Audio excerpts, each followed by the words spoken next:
gravação também do segundo horário, o pessoal que não conseguiu assistir, né? Então, nós estamos começando aí o segundo horário, né? O segundo vídeo, né? Da noite, tá? Vou compartilhar novamente os slides, só um minutinho. Aí, princípios fundamentais que nós estamos falando. Nós estamos falando dos direitos reais, né?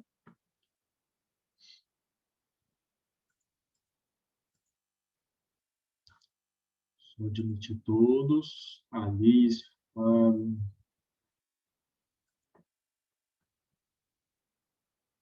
Todo mundo aí? Todo mundo ok? Muito bem. Estamos falando do princípio do absolutismo, né? Dentro dos princípios dos direitos reais, e aí nós vamos aproveitar os direitos reais, princípio dos direitos reais para pensar, já para raciocinar a parte de posse também, né? Então, dentro desse raciocínio, já vamos avançar na parte que nós falamos. Então, propor, acionar, estava dizendo do motivo de aprender e conhecer as ações, né?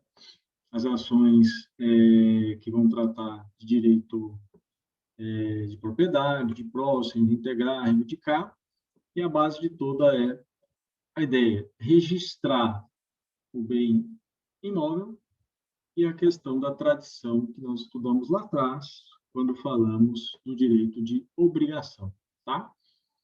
Por que isso, Enéas?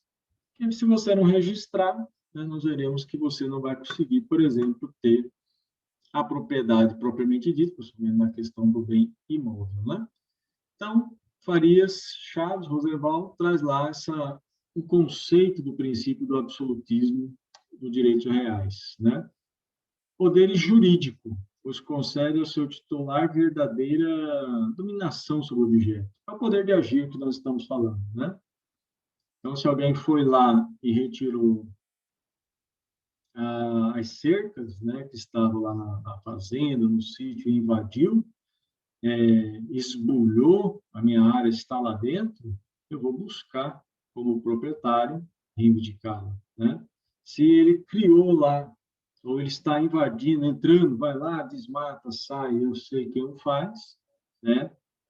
Proibi-lo de fazer isso, né, sob pena dele, o interdito proibitório que nós estudaremos. Esse poder de agir, ele é punível contra todos, como nós vimos, né? Sujeição universal ao dever de abstenção sobre a prática de qualquer ato capaz de interferir na atuação do titular sobre o objeto. O que eu quero dizer com isso? Qual é a ideia desse princípio? Se eu posso usar, gozar e dispor do meu bem, eu também vou defender. E é esse poder jurídico de defesa que nós vamos estudar aqui, tá? Princípio da publicidade, que é o que eu repito aqui, uma sequência do próprio princípio dispositivo. Os direitos reais sobre imóveis só se adquirem com registros, tudo estudaremos no 1227.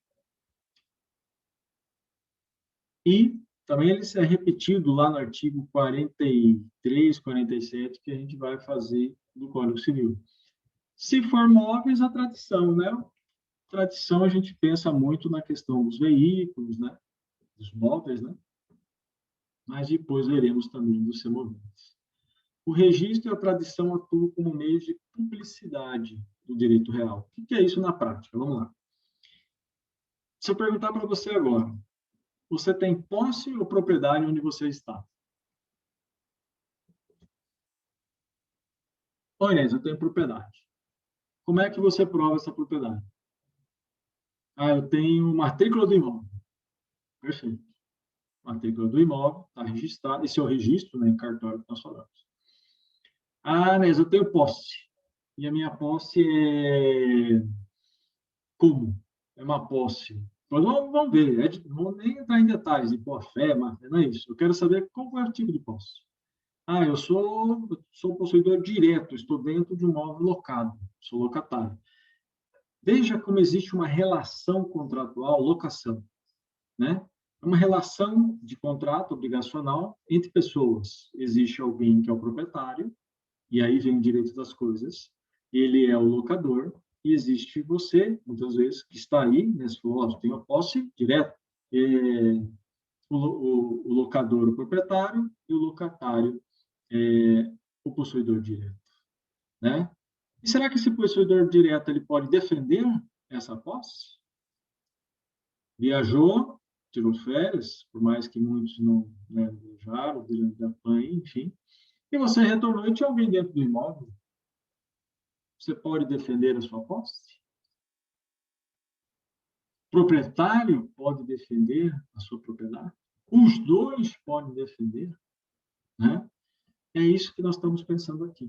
Então, quando eu falar em registro, registro é se eu procurar no cartório, por meio de um nome CPF, CNPJ, pessoa jurídica, e eu quero descobrir se essa pessoa tem imóveis, seja para responder por uma ação, seja para responder por uma obrigação,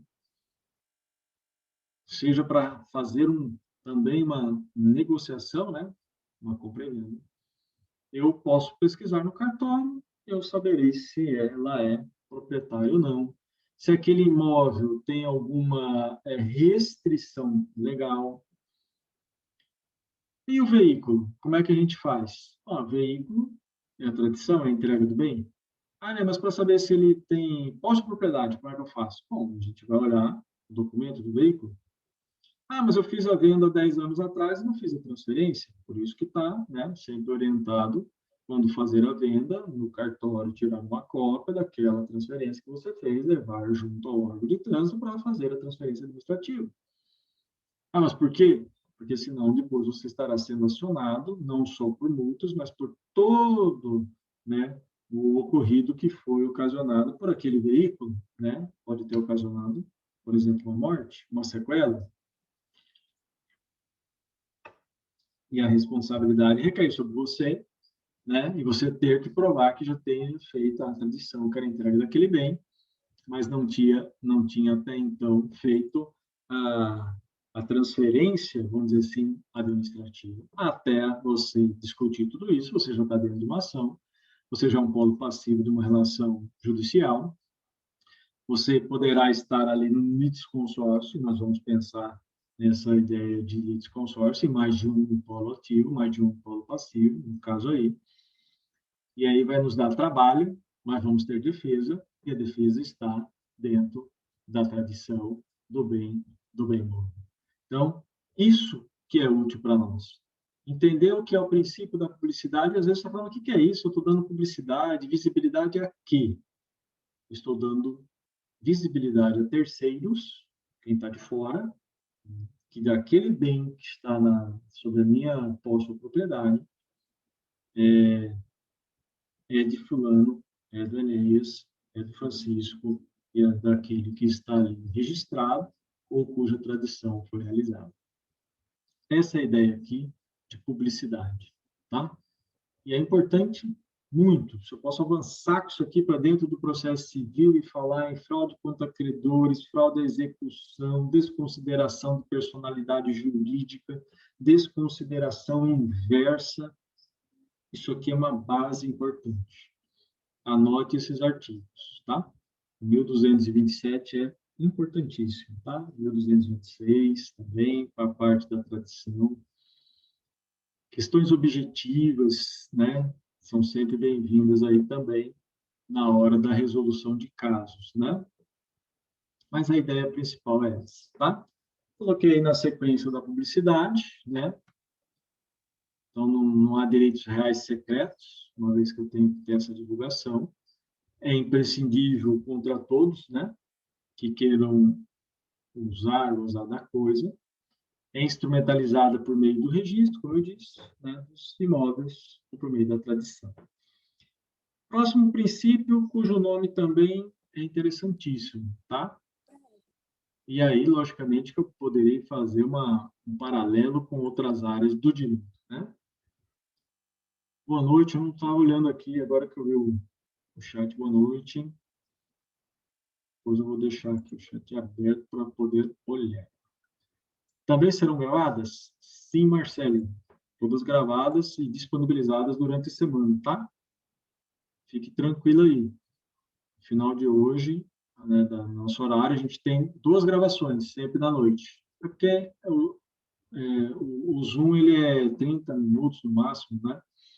Aí, primeiro horário 30, segundo horário 30, e aí eu fico sempre à disposição de vocês para dúvidas, tá? Pode perguntar aí, fique tranquilo. O que é o princípio da taxatividade? Pode falar. Então, só para ver se eu entendi, o princípio da aderência fala sobre o direito da pessoa usufruir do que é dela. O princípio do absolutismo fala sobre o direito da pessoa defender o que ela tem. E o Perfeito. princípio da publicidade é o direito dela de provar com registros que aquilo realmente é dela. Provar e demonstrar para terceiros, é isso aí, que aquela posse ou propriedade é dela. Principalmente na questão dos direitos reais, tá? Tá. Muito útil para nós na hora da gente utilizar na prática essa publicidade também, tá? O que é a ideia do princípio da taxatividade? Então, a gente está, você que está chegando agora, você que tá, né, vai assistir os vídeos depois, fique tranquilo, vai estar gravado, tá? Pergunte aí, quem já foi meu aluno semestre passado, a gente perguntou muito por e-mail, vou deixar meu e-mail. Boa noite, seu Gerson. Vou deixar o e-mail também para quem não tiver, né? A taxatividade, e aí eu pego o artigo já lá. Nós estamos falando da teoria geral da direito das coisas, envolvendo a parte de posse e os direitos reais, né? Os direitos reais, taxativamente, vamos lá no 1225, pega aí o seu código. Não estamos estudando ainda o artigo em si, tá? Vou estudar isso aí mais à frente. Mas é só para se localizar, ó. São direitos reais. Qual que é o primeiro direito real que está lá? Propriedade. Aí depois a gente vai ver superfície, alidão, fruto, habitação, penhor, né? Gredilagem, né? Um dos bem recente aí na questão de legislação, né? Mas o que eu quero dizer com isso? O que é a taxatividade? Número limitado, número taxativo. Os direitos reais, deixa eu aumentar aqui, não sei se estão me ouvindo bem, os direitos reais estão taxativamente escritos no Código Civil Brasileiro. Ah, né, eu peguei lá uma leitura que falou que existem outros direitos reais também dispostos em outras legislações. Repito, a lei enumera de forma taxativa, aplicação analógica. O que é isso? Limitado, né? Eu estou lendo o Código Civil. O Código Civil é lei federal. Ah, eu posso ter outras leis federais que também trazem direitos reais? Resposta, sim. Só que a lei federal que nós estamos estudando agora, dentro do 1225, em número limitado, dentro do Código Civil, eu tenho as hipóteses de direitos reais. Então, quando eu falar taxatividade, números clausos significa número limitado, taxativo. Vou dar uma outra hipótese aí, outro exemplo. Lá no recursos cíveis, nós falamos muito também do princípio da taxatividade. Por quê? Porque os recursos cíveis são taxativos no Código de Processo Civil. Lá, estudaremos daqui a alguns semestres o recurso de apelação, o agravo de instrumento, o embargo de declaração. Mas agora aqui eu não estou falando de recursos, estou falando de direitos reais, propriedade, usufruto, né? E todo um rol que está ali no Código Civil, no artigo 1225. O que eu quero que você faça? Puxa uma seta aí, né? Quem está com código físico, coloca aí no computador, no 1225, princípio da taxatividade, tá? Na hora que você estiver estudando, vai relembrar aí, né? Pronto. Então, pode falar. Então, para o direito civil, são direitos reais só esses que estão elencados aqui no artigo 1225, né? Taxativo, número limitado. É isso aí. Depois eu vou pegar outras leis extravagantes, outras leis federais, que também prevêem os direitos reais, mas aqui nós temos essa limitação do Código Civil brasileiro. É isso aí. Decorrência da taxatividade, eu tenho a tipicidade. Então, eu estou fazendo uma sequência de princípios lá dentro do código, né? Então, o que é típico ali, né? O que é definido, o que é numerado, né? Então, quais são os modelos que estão consagrados ali dentro? Então, eu vou ter que estudar. Quando eu falar de propriedade, né, nós vamos ter que estudar quem que é o sujeito, né? O que é esse usar, gozar e dispor. Quando eu falar do direito de laje, quando eu falar do direito de superfície, então nós vamos estudar cada espécie, né, desse direito real, de maneira que a tipicidade daquele ato, ou seja, aquela hipótese, eu vou ter que encontrar dentro do Código Civil brasileiro. Para diferenciar depois de alguém que não tem propriedade e só tem a posse, por exemplo. Então, diante da taxatividade, né, dessas hipóteses enumeradas no Código, aí no 1225, eu tenho dentro de cada uma delas seus requisitos. Eu tenho dentro de cada uma delas as suas características. E essas características, esses modelos, né, como colocou ali, eles vão estar de acordo com cada espécie, com cada hipótese, né, do direito real. Quais são elas? Voltando aí no 1225 de novo, ó, propriedade, superfície, servidão, usufruto, habitação, né? Hipoteca. São vários princípios, eu peguei aqui os principais, tá? Que a doutrina fala, né? Publicidade, taxatividade, que muitos até falam ao mesmo tempo entre taxativo e típico, né? Tipicidade do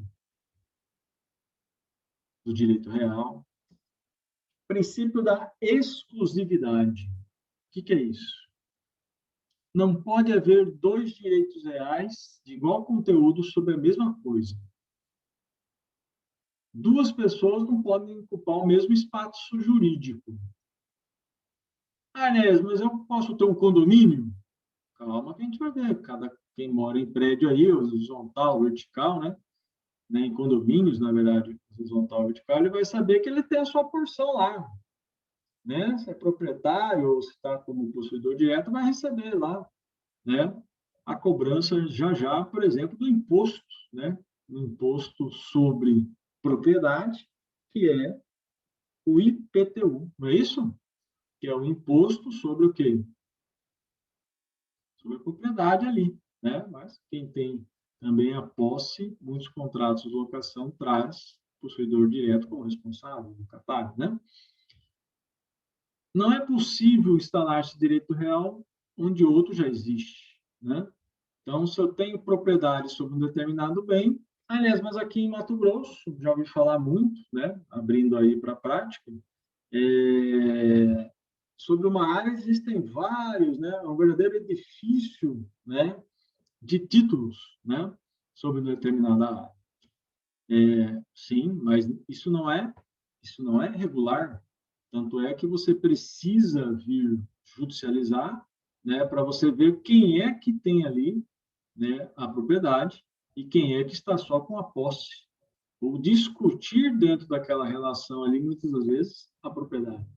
Então, né, essa ideia de ter aí vários bens, né, várias propriedades sobre uma determinada área, a não ser, logicamente, que é o que nós vamos estudar, os condomínios, né?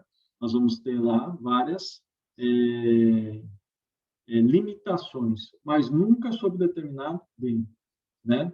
Então, se eu tenho lá, por exemplo, o veículo, né?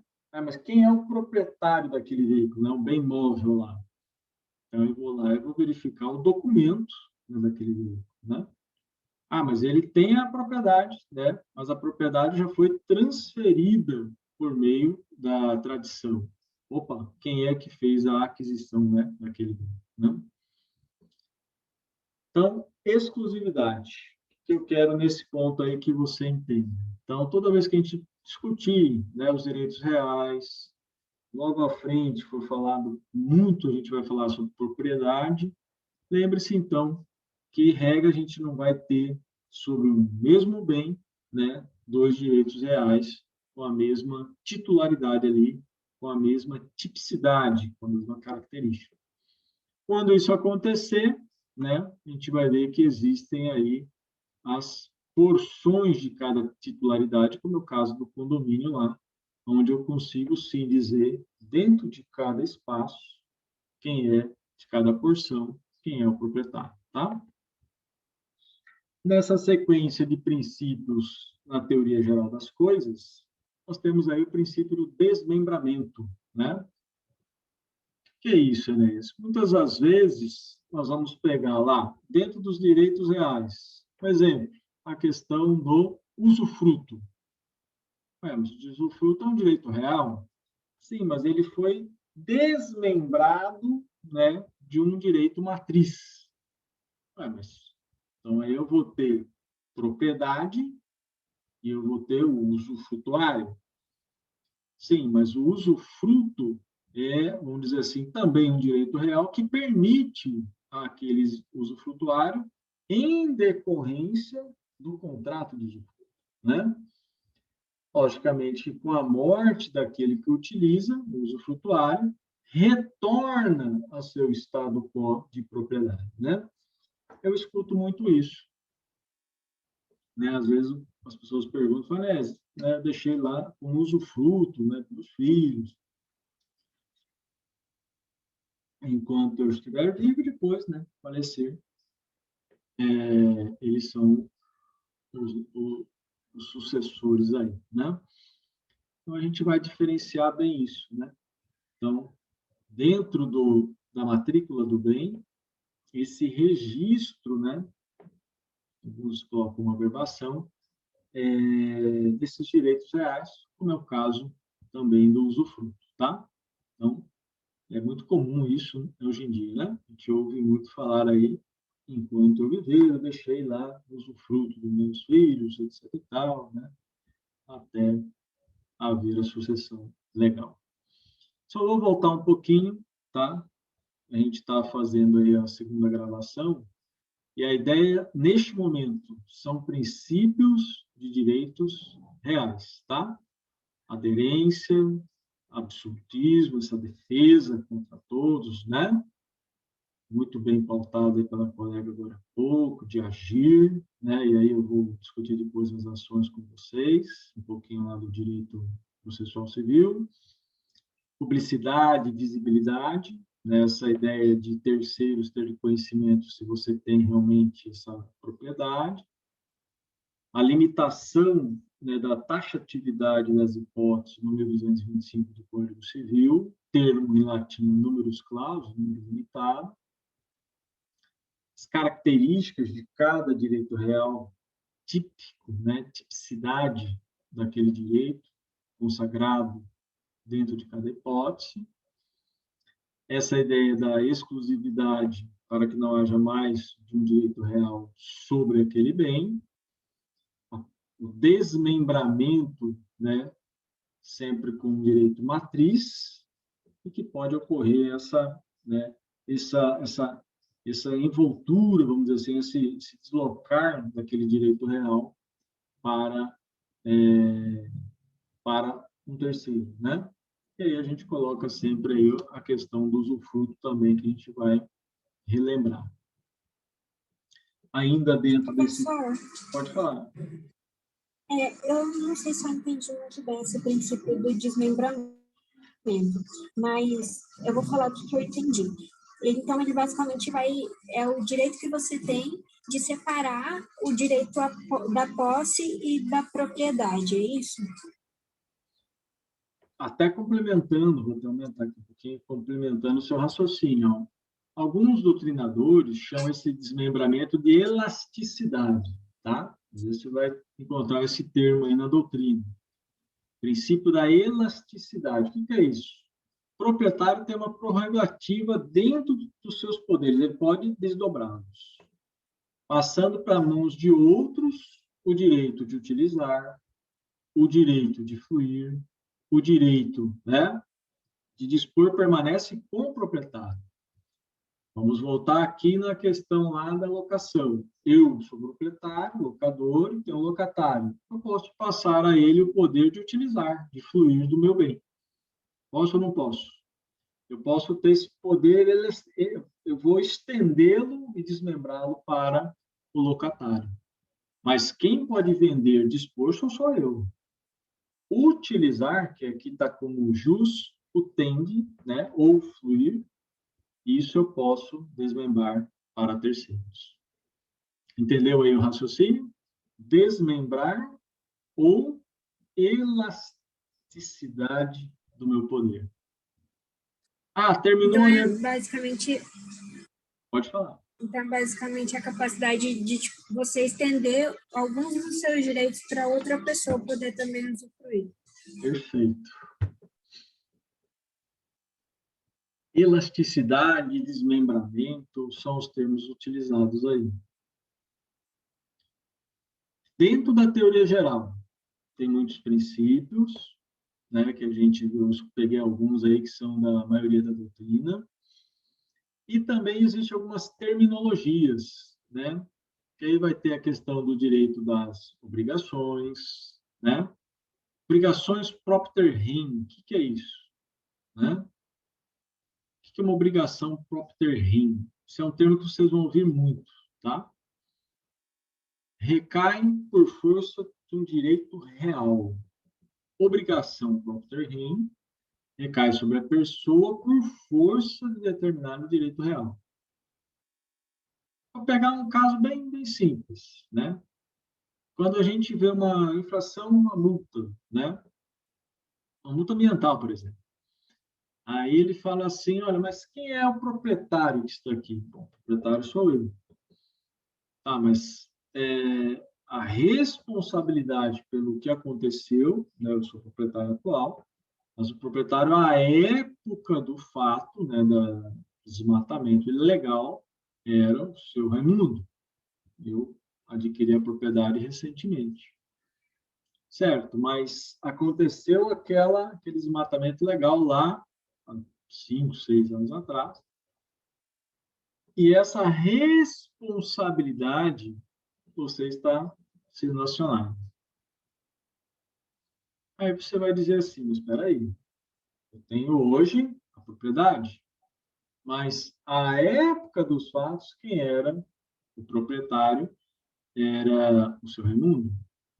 Então, fique muito atento dentro dessa obrigação, né, determinado pelo direito que você adquiriu. Então, você adquiriu aquela propriedade, e dependendo da situação, por exemplo, também tributária, né, há uma discussão naquele direito obrigacional acompanhar a coisa. Esse é o ponto central. O direito obrigacional acompanhar a coisa. Então, a obrigação vai recair por força do direito real. Então, são situações que hoje eu quero só que você conheça essa terminologia. Alguns já podem ter ouvido falar, né?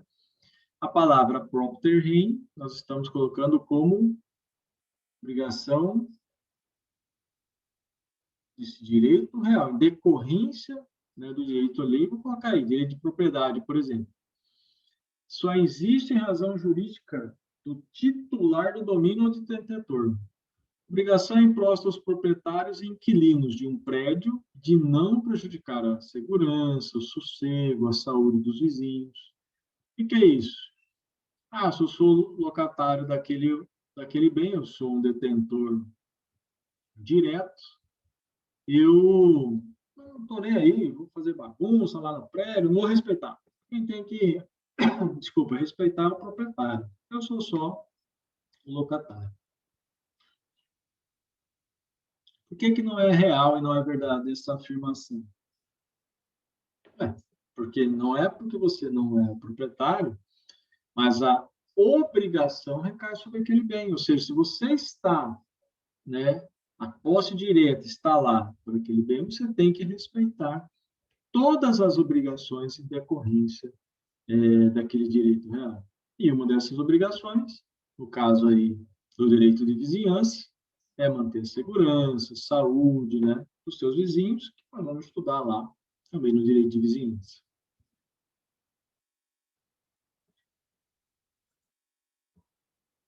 Para nós, aqui é só um termo, né? Propter, né?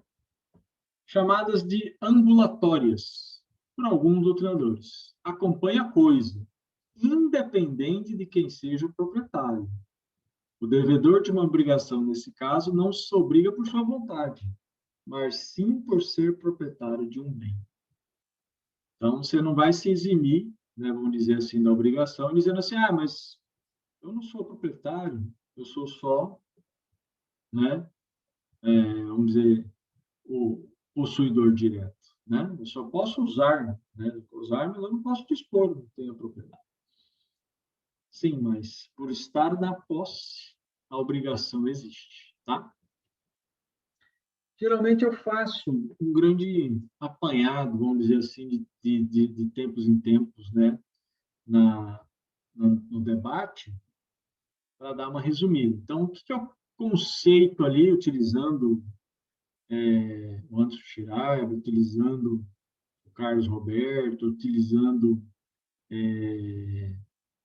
o Tartucci, né? Direito das coisas. Então, o que nós vamos estudar esse semestre? Para quem não esteve no primeiro momento, mas vai revisar depois nos vídeos, né? Para quem iniciou também depois, vai estar revisando aí. Enfim, tranquilo.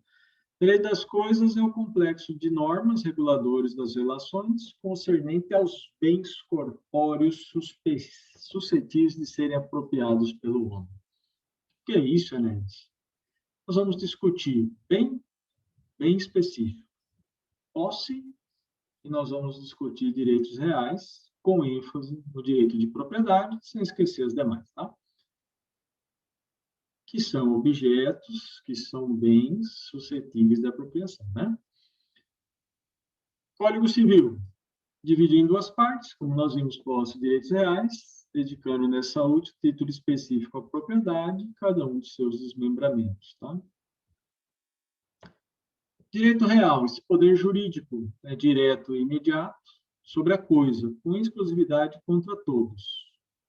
O direito pessoal é outra relação jurídica, né? Onde eu tenho um ativo, um passivo, uma obrigação, eu tenho ali uma relação obrigacional.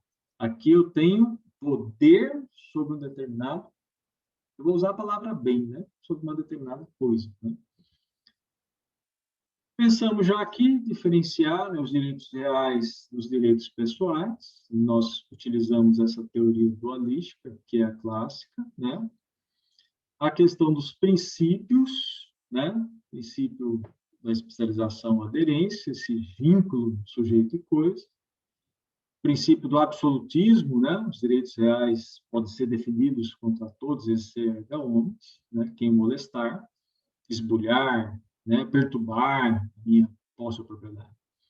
Surge daí o direito que sequela, né? Que é o de perseguir, como eu disse.